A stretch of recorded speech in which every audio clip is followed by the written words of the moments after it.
But can polite words translate into action? Cliff May is the founder and president of Foundation for Defensive Democracies, and he joins us now.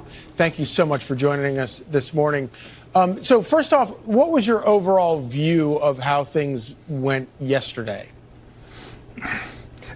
Well, no deal is always preferable to a bad deal. And Putin came wanting to make a bad deal, wanting to get Trump on his side. He didn't do it. President Trump would have liked to get Putin to agree to a ceasefire. Don't confuse a ceasefire with peace. I don't think that was possible in this meeting, and so it didn't happen. It could happen later. Keep in mind, I think this is important, the symbolism. The Russians are always big on symbolism.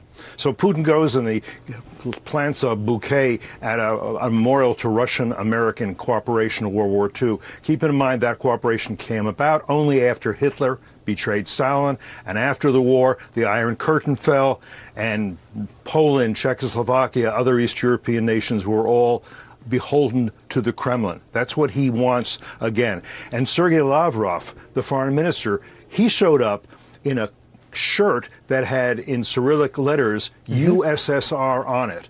Was he not saying the Cold War isn't quite over yet?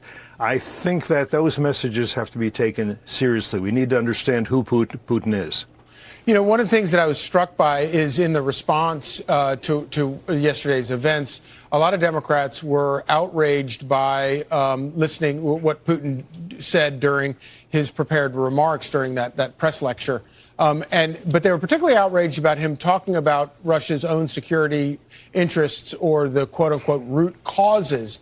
And I thought it was kind of interesting because, of course, no matter how much, Putin is in the wrong and you might not like Putin, don't you also kind of have to understand what perspective he's coming from in order to figure out how to get him to do something that he doesn't want to do that we want him to do? Yes, you do. And I think it's important and it's correct that Trump very much didn't want to humiliate Putin, wants him to save face, all of that. But Putin is not really scared that Ukraine is coming for him. Putin's not really scared that NATO is going to invade him. Let's understand who Putin is. I've been following this guy for years and years, and I've been going to the Soviet Union. I started more than 50 years ago. He sees himself as a czar.